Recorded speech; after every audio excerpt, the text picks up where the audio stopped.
여기는 홍콩의 한 고급 명품 매장. 태국인으로 보이는 여성이 카운터 앞에 서서 흥분된 목소리로 말하고 있습니다. 제발요, 환불 좀 해주세요. 이번 달에도 월세를 못 냈단 말이에요. 이거 한 번밖에 안 입었다고요. 여성의 손에는 비싸 보이는 드레스가 들려 있습니다. 하지만 태그는 이미 떼어져 있고 옷에서는 향수 냄새가 은은하게 나고 매장 직원들은 서로 난감한 표정을 합니다. 한 직원이 조심스럽게 대답을 하고 있습니다. 죄송합니다, 손님. 하지만 저희 매장 정책상 이미 착용한 제품은 환불이 불가능합니다. 태국 여성의 목소리가 더 커집니다. 아니, 이게 무슨 말도 안 되는 소리예요? 난 이걸 사느라 모든 돈을 썼다고요. 집주인이 곧 나를 쫓아낼 거예요. 매장 안에 다른 고객들이 불편한 듯 쳐다봅니다. 일부는 황급히 매장을 빠져나갑니다. 보안 요원이 천천히 다가오고 있습니다. 태국 여성은 이를 눈치채고 더욱 절박해집니다. 제발요, 누군가 좀 도와주세요. 이건 불공평해요. 하지만 매장 안에서 그녀의 편을 들어줄 사람은 한 명도 없어 보입니다. 오늘 이야기의 주인공 홍콩의 명품 매장에서 근무하고 있는 리나 씨의 사연을 지금부터 따라가 보겠습니다. 그리고 잠깐 더 많은 감동적인 이야기와 재미있는 콘텐츠를 놓치지 않으시려면 지금 바로 구독과 알림 설정을 해주세요. 여러분의 관심이 저희 채널에게 큰 힘이 됩니다. 안녕하세요. 저는 리나입니다. 32살이고요. 홍콩에 있는 고급 명품 매장에서 매니저로 일하고 있어요. 저는 일과 육아를 같이 하고 있어서 매일 아침 5살 아들을 어린이집에 데려다주고 출근하는 게 일상이에요. 남편은 출장이 잦아서 대부분 혼자 육아와 일을 병행하죠. 힘들 때도 있지만 어쩌겠어요? 홍콩은 월세가 어마무시하다 보니 맞벌이가 필수거든요. 그리고 저는 저의 일에도 자부심을 느끼고 열심히 일하고 있어요. 제가 일하는 매장은 정말 특별해요. 여기선 하루에 몇천만 원짜리 가방이 술술 팔린답니다. 믿기 힘드시겠지만 사실이에요. 우리 매장의 연간 매출은 고작 100명의 VIP 고객이 좌우한다니까요. 그들의 구매력은 상상을 초월해요. 처음엔 저도 놀랐어요. 이렇게 비싼 물건들이 어떻게 팔리는 건지 의아했죠. 하지만 이곳에 오는 손님들에겐 돈이 그저 숫자에 불과한 것 같아요. 그들에겐 명품이 단순한 물건이 아니라 자신의 가치를 증명하는 수단인 거죠. 특히 기억에 남는 건 중국 갑부들이에요. 그들은 마치 돈을 물 쓰듯 써대죠. 한 번은 어떤 중국인 고객이 1억 원어치를 한 번에 구매한 적도 있어요. 그때 제 눈을 의심했다니까요. 요즘 매장에 오는 손님들을 보면 가슴이 좀 아파요. 예전엔 우리 제품의 진정한 가치를 아는 분들이 많았는데 말이죠. 그런 분들 모시는 게 참 즐거웠습니다. 지난주에 오신 노신사 생각나네요. 우리 브랜드의 50년 된 시계를 보시더니 그 시대의 디자인 철학을 술술 풀어내시더라고요. 그분 앞에서는 제가 오히려 학생이 된 기분이었어요. 가슴이 뭉클해지면서도 뿌듯했죠. 하지만 요즘은 글쎄요, 뭔가 달라진 것 같아요. 과시욕에 사로잡힌 젊은 손님들이 부쩍 늘었다니까요. 어떤 손님은 로고 크게 박힌 가방만 찾더니 이게 제일 비싼 거예요? 라고 물어보더라고요. 그 순간 제 마음이 좀 무거워졌습니다. 그런 분들에겐 우리 제품이 그저 값비싼 나사 하나처럼 느껴질 거예요. 안타깝죠? 명품의 진정한 의미를 모르는 거잖아요. 우리 브랜드의 오랜 전통, 장인들의 땀과 노력, 디자인에 담긴 깊은 철학 이런 걸 이해하고 감상할 줄 아는 분들이 점점 줄어드는 것 같아 마음이 아파요. 이런 과시 문화가 건강한 걸까 하는 생각이 들었어요. 그들은 자신의 가치를 브랜드에 맡기고 있는 것 같았거든요. 매일 밤 아들을 재우면서 이런 생각을 해요. 내 아들에게 어떤 가치관을 심어줘야 할까? 돈이 전부가 아니라는 걸 어떻게 가르쳐야 할까? 이런 고민을 하다 잠들 때가 많아요. 그래도 매일 아침 매장 문을 열 때마다 설렘이 가득해요. 오늘은 어떤 손님들을 만나게 될까? 그 생각만으로도 가슴이 두근거리죠. 우리 일의 핵심은 프로페셔널리즘이에요. 단순히 물건을 파는 게 아니라 손님 한 분 한 분에게 딱 맞는 아이템을 찾아드리는 거죠. 그게 쉬운 일은 아니에요. 매 시즌마다 새로운 컬렉션을 공부하고 트렌드를 분석하느라 밤늦게까지 일할 때도 많아요. 하지만 그만큼 보람도 크답니다. 얼마 전에 오신 중년 신사분 기억나네요. 처음엔 그저 비싼 시계를 찾으셨는데 제가 우리 브랜드의 역사와 장인 정신을 설명해 드렸더니 눈빛이 달라지더라고요. 결국 본인의 스타일에 꼭 맞는, 그렇지만 처음 생각했던 것보다 훨씬 절제된 디자인의 시계를 고르셨어요. 그분이 만족스러워 하시는 모습을 보니 저도 덩달아 행복해졌죠. 젊은 손님들도 마찬가지예요. 처음엔 로고만 보고 오시는 분들도 많지만 차근차근 설명해 드리면 대부분 이해해 주세요. 와, 이렇게 깊은 뜻이 있는 줄 몰랐어요. 라고 말씀하시는 분들을 볼 때마다 뿌듯해요. 물론 쉽지만은 않아요. 때론 지치고 힘들 때도 있죠. 하지만 그럴 때마다 우리가 단순히 물건을 파는 게 아니라 가치를 전달하는 거라고 스스로를 다독여요. 그러면 어느새 다시 힘이 나더라고요. 손님 한 분 한 분께 최선을 다하다 보면 어느새 그분들도 우리 브랜드의 진정한 가치를 이해하게 되시는 것 같아요. 그럴 때마다 제 선택이 옳았다는 걸 다시 한번 확신하게 됩니다. 어느 날부터인가 매장에 새로운 바람이 불기 시작했어요. 홍콩 대학에 다니는 태국 하이소 학생들이 우리 매장의 단골이 된 거죠. 처음엔 그저 평범한 고객의 등장이라고만 생각했습니다. 하지만 시간이 지날수록 이들의 존재가 매장 분위기를 완전히 바꿔놓는다는 걸 깨달았어요. 특히 눈에 띄는 건 그들과 중국 갑부 자제들의 관계예요. 마치 공생 관계처럼 보이더라고요. 중국 학생들이 고가의 제품을 구매하면 태국 학생들은 그에 맞춰 자신들의 지갑 사정에 맞는 제품을 고르는 거죠. 이런 모습을 보며 과연 저들은 진정한 친구일까? 하는 의문이 들었습니다. 어느 날 한 중국 여학생이 1,000만 원짜리 구두를 구매했어요. 그 순간 옆에 있던 태국 여학생의 표정이 변하더라고요. 당황한 듯 보였죠. 그러다 급하게 100만 원대 액세서리를 골랐습니다. 그 모습이 마치 중국 갑부 딸을 모시는 태국 시녀 같아 보여 마음이 좀 아팠어요. 이런 장면을 자주 목격하다 보니 점점 불편한 감정이 커졌습니다. 어떤 위계질서를 만들어내는 그런 손님들은 거르고 싶지만 이게 우리 매장의 새로운 수익원이 되고 있다는 사실도 무시할 수 없었죠. 가끔 이 학생들과 대화를 나누다 보면 그들의 세계가 얼마나 다른지 실감하게 돼요. 대부분이 상상을 초월하는 부유한 집안 출신이더라고요. 그들의 이야기를 들으면 마치 다른 행성 얘기를 듣는 것 같아요. 한 학생은 이렇게 말하더라고요. 이번 주말에 파리에 쇼핑하러 갔다 왔어요. 근데 거기서 산 가방이 여기 있는 거랑 똑같은 거예요. 짜증나서 그냥 버렸죠. 이런 말을 들을 때마다 할 말을 잃게 됩니다. 그들에겐 수천만 원짜리 가방을 버리는 게 아무것도 아닌 일인 거죠. 또 다른 학생은 매주 새 옷을 사야 한다고 해요. 같은 옷을 2번 입으면 안 돼요. 인스타에 올릴 사진이 없잖아요. 라고 말하더라고요. 그들에겐 SNS가 자신의 부를 과시하는 무대인 셈이에요. 심지어 어떤 학생은 이렇게 말했어요. 명품이 아니면 입지도 않아요. 브랜드 없는 옷을 입으면 창피해서 밖에 나갈 수가 없어요. 이런 말을 들을 때마다 현실과 동떨어진 그들의 세계관에 깜짝 놀라게 됩니다. 이런 태도를 보면서 그들의 삶이 과연 행복할까 하는 의문이 들어요. 끊임없는 과시욕과 사치로 가득 찬 세상에서 진정한 만족을 찾을 수 있을까요? 학생들의 소비 패턴이 눈에 띄게 달라지는 걸 볼 수 있어요. 처음엔 조심스럽게 구매하던 학생들이 점점 대담해지더라고요. 마치 중독된 것처럼 더 비싼 물건을 찾기 시작했습니다. 그럴 때마다 제 마음 한구석이 불편해져요. 한 번은 이런 일이 있었어요. 한 태국 학생이 평소보다 훨씬 비싼 가방을 사려고 하더라고요. 제가 정말 이 가방이 필요하세요?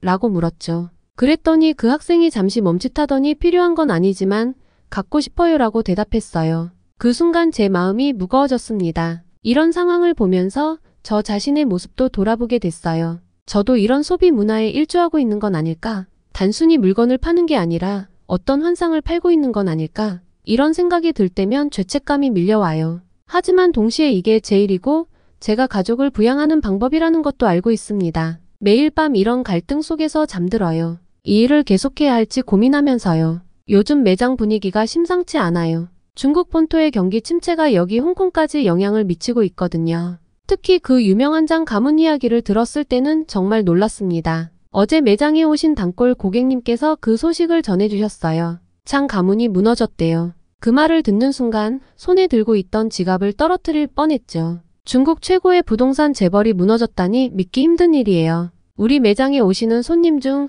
상당수가 중국 본토 손님들이거든요. 그분들의 구매력이 떨어지면 우리 매출에도 직접적인 타격이 올 텐데 말이에요. 그래도 이 소식을 듣고 처음엔 약간의 안도감이 들었어요. 솔직히 말하면 개인적으로는 홍콩에 대한 중국의 영향력을 좋아하지 않았거든요. 그들의 홍콩 내 경제력과 정치적 태도가 때론 불편하게 느껴졌었거든요. 요즘 매장 분위기가 예전 같지 않아요. 동료들 얼굴에 드리워진 그림자가 날로 짙어지는 게 느껴져요. 다들 속으로 뭔가를 사귀는 듯한 표정이죠. 하지만 우린 프로잖아요. 손님 앞에선 여전히 환한 미소를 지어야 해요. 그게 우리의 몫이니까요. 어제 있었던 일이 자꾸 떠올라요. 단골이셨던 중국 고객님이 오셨는데 평소와는 너무 다르더라고요. 고작 작은 지갑 하나 사는 걸 보니 가슴이 덜컥 내려앉았어요. 소문이 사실이었나 봐요. 중국의 부동산 재벌들이 줄줄이 무너지면서 그 여파가 다른 갑부들에게도 미쳤다더니 순식간에 그들의 호화로운 생활이 물거품이 된 거죠. 매장 매출은 날이 갈수록 곤두박질치고 있어요. 중국 고객들의 발길이 뚝 끊기면서 매장 전체가 숨막히는 것 같아요. 화려했던 쇼윈도도 이젠 왠지 쓸쓸해 보여요. 직원들 사이에서 불안한 속삭임이 들려오기 시작했어요. 이러다 우리 매장도 문 닫는 거 아니야? 다른 일자리를 알아봐야 하나. 솔직히 저도 똑같은 생각을 하고 있어요. 특히 저는 더 걱정이 돼요. 5살 아들을 키우는 워킹맘이거든요. 이 일자리는 그저 직장이 아니라 우리 모자의 삶 그 자체예요. 밤마다 아들을 재우고 나면 불안한 마음에 잠을 이루기 힘들었습니다.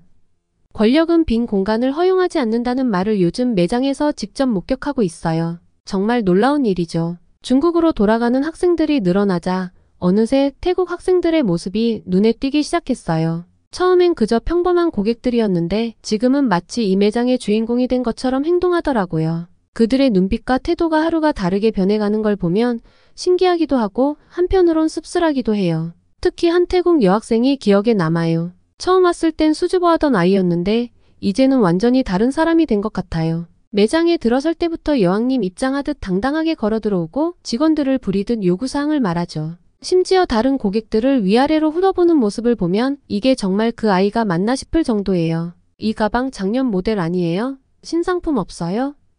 그 여학생의 목소리에 거만함이 묻어났어요. 저는 최대한 공손하게 대답했죠. 죄송합니다. 곧 새 모델이 들어올 예정입니다. 하지만 그녀의 태도는 점점 더 심해졌어요. 한 달 전에 산 가방을 반품하려 하고 담배 냄새가 난다며 스카프의 교환을 요구하더라고요. 매번 그녀를 대할 때마다 제 인내심은 한계에 다다랐습니다. 어느 날은 이런 일도 있었어요. 그 태국 여학생이 친구들과 함께 매장에 왔는데 갑자기 직원들을 모두 불러 세웠습니다. 우리가 이제 이 매장의 VIP예요. 중국인들은 다 사라졌잖아요. 우리한테 잘해주세요. 라고 말하더라고요. 그 순간 저는 화가 나면서도 동시에 슬펐습니다. 이게 바로 권력의 이동인 걸까요? 또 다른 날엔 그녀가 매장에 들어오자마자 소리를 질렀어요. 어머, 이 향수 냄새 뭐예요? 너무 싸구려 같아요. 당장 바꾸세요.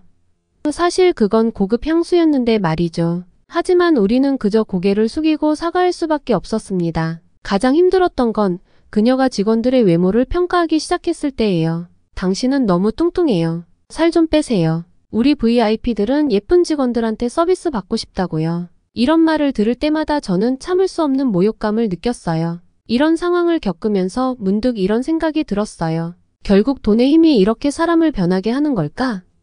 중국 고객들이 떠나고 이제 태국 학생들이 그 자리를 대신하고 있는 것 같았습니다. 퇴근 후 집에 돌아오면 제일 먼저 아들을 꼭 안아줘요. 그 작은 몸을 품에 안으면 하루의 피로가 싹 날아가는 것 같죠. 하지만 동시에 마음 한구석이 무거워지기도 합니다. 아이를 재우고 나면 이런저런 생각에 잠 못 이룰 때가 많아요. 매장의 급격한 변화가 우리 가족의 삶에 어떤 영향을 미칠지 그 생각만 하면 가슴이 철렁 내려앉곤 해요. 태국 학생들 그들의 존재감이 커지고 있긴 하지만 과연 중국 고객들만큼의 구매력이 있을까요? 명품 가방 하나 사는데 몇 달씩 모아야 한다던데 그들로 인해 매출이 예전처럼 오를 수 있을지 의문이 들어요. 밤마다 이불 속에서 이런 걱정들과 씨름해요. 제 일자리는 안전할까? 혹시 구조조정의 바람이 불면 저도 그 대상이 되진 않을까? 다음날 매장에 들어서자마자 이상한 분위기를 느꼈어요. 직원들이 모여서 뭔가를 열심히 보고 있더라고요. 다가가 보니 스마트폰 화면이었습니다. 그 화면 속에는 우리가 알고 있는 그 태국 여학생의 얼굴이 있었어요. 리나 씨 이거 봤어요? 큰일 났대요. 동료가 말하더라고요. 알고 보니 그 여학생이 한국 입국을 거부당했다는 거예요. 이유인즉슨 과거 불법 체류 경력 때문이라나요?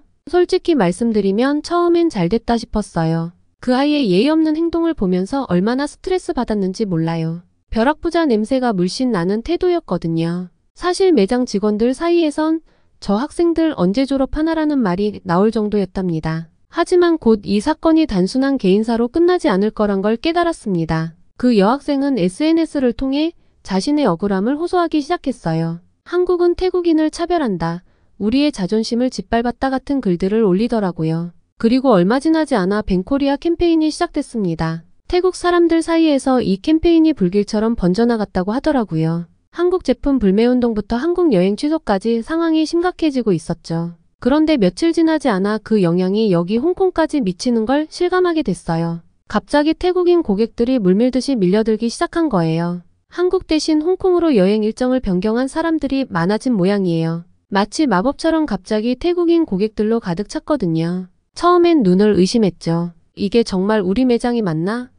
하고요. 알고 보니 한국과의 갈등 때문에 여행 계획을 바꾼 사람들이 홍콩으로 몰려온 거더라고요. 아침부터 저녁까지 태국어가 끊이질 않아요. 중국어로 가득했던 매장이 이제는 태국어의 바다가 됐어요. 가만히 서서 이 광경을 바라보다 보면 세상의 신기한 흐름을 실감하게 돼요. 얼마 전까지만 해도 중국 고객들이 떠나서 걱정이 태산 같았는데 이제는 그 자리를 태국인들이 채우고 있으니 말이에요. 권력은 빈 공간을 허용하지 않는다던 그 격언이 떠올라요. 고객층에도 똑같이 적용되나 봐요. 한 그룹이 사라지면 곧바로 다른 그룹이 그 자리를 메우는 거죠. 물론 아직 적응 중이에요. 태국어 인사를 열심히 외우고 태국 사람들의 취향을 파악하려고 애쓰고 있죠. 어느 날 매장에 들어서자마자 이상한 느낌이 들었어요. 진열대에 놓인 한 가방이 눈에 띄더라고요. 그 가방 몇 주 전에 그 태국 여학생이 약혼식 준비를 위해 예약해둔 신상품이었습니다. 원래대로라면 진작에 찾아갔어야 할 물건인데 말이에요. 아직도 안 가져갔네요. 동료에게 물어봤죠. 그러자 동료가 의미심장한 표정을 지으며 말하더라고요. 리나 씨 소식 못 들었어요? 그 학생 집안이 큰일 났대요. 순간 가슴이 철렁 내려앉았어요. 그동안 그 학생에 대해 좋지 않은 감정을 갖고 있었지만 누군가의 불행을 듣는 건 결코 즐거운 일이 아니더라고요. 무슨 일인데요? 조심스레 물어봤습니다. 알고 보니 그 학생 가족이 운영하던 태국 리조트 사업이 부도 처리됐다는 거예요. 중국의 경제 상황이 악화되면서 중국 관광객들이 급감했고 거기에 벤코리아 운동의 여파로 한국 관광객들마저 줄어들면서 결정타를 맞았다나 봐요. 이 소식을 듣는 순간 머릿속이 복잡해졌어요. 한편으론 그래, 내가 저지른 일의 결과를 받는 거야 라는 생각이 들면서도 다른 한편으론 안타까운 마음이 들더라고요. 사람의 마음이란 게 참 이상해요. 미워하던 사람의 불행을 듣고 나니 오히려 측은한 마음이 드는걸요. 그날 이후로 매장 분위기가 묘해졌습니다. 직원들 사이에서 작은 소곤거림이 오갔어요. 저 가방 어떡하죠? 환불해달라고 하면 어쩌지? 같은 말들이요. 저도 걱정이 됐어요. 우리 매장의 매출에도 영향이 있을 테니까요. 세상이 참 무섭게 변하고 있구나. 어제의 VIP가 오늘의 파산자가 되는 세상 웃음만 나네요. 다음날 매장에 출근하자마자 그 태국인 유학생이 찾아와 환불을 해달라며 난동을 벌였습니다. 그 태국인 유학생이었어요. 며칠 전 당당하게 물건을 사갔던 그 아이 말이에요. 근데 오늘은 완전히 다른 모습이더라고요. 카운터 앞에 서서 목소리를 높이는데 그 눈빛이 절박해 보였어요. 제발요, 환불 좀 해주세요. 이거 한 번밖에 안 입었다고요. 손에 든 드레스를 보니 가슴이 철렁 내려앉았어요. 며칠 전 우리 매장의 베스트셀러였던 그 비싼 드레스 하지만 이미 태그는 떼어져 있고 은은한 향수 냄새까지 나더라고요. 순간 뭐라고 대답해야 할지 몰라 당황스러웠어요. 환불 규정상 이미 착용한 제품은 반품이 안 된다고만 하고 돌려보냈습니다. 예약한 가방은 매장에서 환불 처리가 가능했지만 이미 입었던 옷까지 환불해야 할 정도로 급박했나 봐요.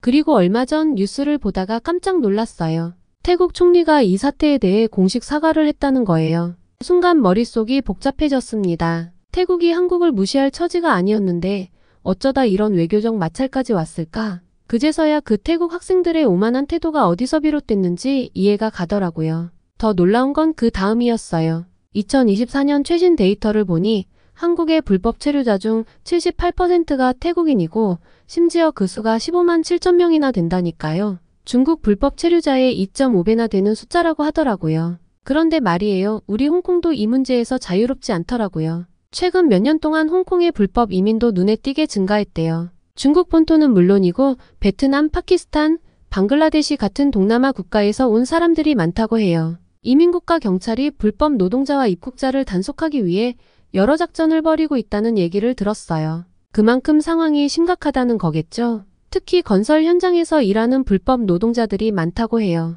우리 아파트 단지에서도 공사할 때 외국인 노동자들을 많이 봤는데 혹시 그 중에도 불법 체류자가 있었을까요? 더 충격적인 건 일부 불법 이민자들이 심각한 범죄에 연루된다는 거예요. 위조 문서를 사용하는 건 기본이고 매춘이나 심지어 삼합회 활동에 가담하는 경우도 있대요. 얼마 전 뉴스에서 중국 본토의 범죄 조직이 사람들을 모집해 바다를 통해 홍콩으로 밀수했다는 기사를 본 적 있어요. 그때는 설마 했는데 정말 그랬던 거예요. 물론 대부분의 불법 이민자들이 폭력 범죄를 저지르는 건 아니래요. 하지만 그들의 존재 자체가 우리 사회의 여러 가지 문제를 일으키고 있는 건 사실이에요. 일자리 문제부터 시작해서 사회 안전, 복지 시스템에 이르기까지 말이죠. 홍콩 정부도 이 문제의 심각성을 인식하고 대책 마련에 나섰대요. 중국 본토 당국과 합동작전도 자주 벌이고 처벌도 강화하고 있다고 해요. 하지만 이게 쉽게 해결될 문제는 아닌 것 같아요. 국경을 완전히 차단할 수도 없고 그렇다고 모든 불법 체류자를 한꺼번에 추방할 수도 없으니까요. 최근 들어 한국인들의 태국 여행 취소 소식을 많이 듣게 됐어요. 처음엔 단순히 벤코리아 운동의 반작용인 줄 알았는데 알고 보니 이유가 따로 있더라고요. 한국 내 태국인 불법 체류자들의 범죄율이 높아진 것이 주된 원인이라네요. 리나 이거 봤어? 한국에서 태국인 불법 체류자들 때문에 큰 문제가 생겼대. 동료가 보여준 뉴스를 보고 깜짝 놀랐어요. 특히 충격적인 사건 하나가 눈에 띄었어요. 태국 불법 이민자가 대규모 마약 밀수 작전에 가담했다는 거예요. 산업용 반죽 믹서에 메스암페타민을 숨겼다는데 그 양이 무려 16kg, 가치로 치면 500억 원이 넘는다고 해요. 이 사건을 알게 되니 한국인들의 태도가 더욱 이해가 갔어요. 우리나라에서 불법으로 체류하면서 이런 심각한 범죄까지 저지르는데 어떻게 그 나라로 여행을 갈 수 있겠어? 이런 생각이 드는 건 당연한 것 같아요. 게다가 비자 초과 체류, 불법 취업, 심지어 조직 범죄에 연루되는 사례도 있다고 하더라고요. 사실 우리 홍콩도 비슷한 문제를 겪고 있잖아요. 중국 본토나 동남아시아에서 온 불법 체류자들 때문에 골치를 앓고 있죠. 건설 현장에서 일하거나 심지어 범죄 조직과 연루되는 경우도 있다고 하더라고요. 맞아요. 홍콩도 이 문제 때문에 많이 고민하고 있죠. 매니저님이 말씀하셨어요. 우리도 불법 체류자에 대해 엄격한 규칙을 적용하고 있어요. 한국도 그렇게 해야 할 것 같아요. 이 말을 듣고 보니 법질서의 중요성을 다시 한번 깨닫게 됐어요. 국가 간의 관계도 중요하지만 자국민의 안전과 법질서를 지키는 것이 더 중요하다는 생각이 들었죠. 한국이 불법 체류자 문제에 엄중히 대처하는 건 당연한 권리이자 의무 같아요. 이 생각을 하면 할수록 법과 질서가 지켜지는 사회의 중요성을 느껴요. 아무리 글로벌 시대라지만 기본적인 규칙과 질서는 지켜져야 하는 거 아닐까요? 이제 저는 한국인들의 태도를 지지하게 됐어요. 그들의 행동이 단순한 보복이 아니라 자국의 안전과 법질서를 지키기 위한 정당한 대응이라고 생각하거든요. 우리 홍콩도 마찬가지예요. 불법 체류자 문제에 대해 더욱 엄격한 태도를 취해야 한다고 봐요. 여러분은 어떻게 생각하세요? 국가 간의 관계와 자국의 법질서, 이 두 가지를 어떻게 조화롭게 유지할 수 있을까요? 쉬운 답은 없겠지만 우리 모두가 이 문제에 대해 진지하게 고민해봐야 할 때가 온 것 같아요. 앞으로 우리 아들에게 이런 말을 해주고 싶어요. 세상은 복잡하단다. 하지만 기본적인 규칙과 질서는 반드시 지켜야 해. 그게 바로 우리가 더 나은 세상을 만들어가는 첫걸음이야. 한국은 정말 대단한 나라예요. 그들이 이룩한 경제발전과 사회 질서는 세계가 부러워할 만하죠. 이런 아름답고 안전한 나라가 불법 체류자 문제로 혼란에 빠지는 건 절대 있을 수 없는 일이에요. 법과 질서는 반드시 지켜져야 해요. 한국 정부가 이 문제에 대해 단호한 태도를 보이는 건 당연하다고 봐요. 국경관리와 체류 자격 심사는 모든 주권국가의 기본 권리니까요. 불법 체류자들이 겪는 어려움도 이해는 해요. 하지만 그렇다고 법을 무시해도 된다는 뜻은 아니죠. 규칙을 지키며 정당하게 체류하는 외국인들에겐 미안한 일이에요. 한국이 이 문제를 확실히 해결하길 바라요. 그래야 앞으로도 안전하고 번영하는 나라로 계속 발전할 수 있을 거예요. 한국의 법 집행에 전적으로 지지를 보냅니다. 힘내세요, 한국. 여러분들의 노력이 꼭 좋은 결실을 맺길 바라요. 한국의 아름다운 질서가 흐트러지지 않고 더욱 빛나길 응원하겠습니다. 오늘 리나 씨의 사연은 여기까지입니다. 한국과 태국의 외교적 문제점을 잘 알아주시고 응원을 해주신다니 고맙습니다. 홍콩도 겪고 있는 불법 체류자 문제 잘 해결되시길 바라며 다시 한번 관심과 응원에 감사드립니다. 여러분들의 생각은 어떠신가요? 오늘의 사연에 대한 여러분의 의견을 댓글로 남겨주세요. 다양한 시각과 생각을 나누는 것이 우리 모두에게 큰 도움이 될 거예요. 끝으로 구독과 좋아요는 저희에게 큰 힘이 됩니다. 여러분의 관심과 사랑으로 더 좋은 콘텐츠를 만들어갈 수 있어요. 오늘도 감동 충전을 시청해주셔서 감사합니다. 다음에 더 좋은 이야기로 찾아뵙겠습니다.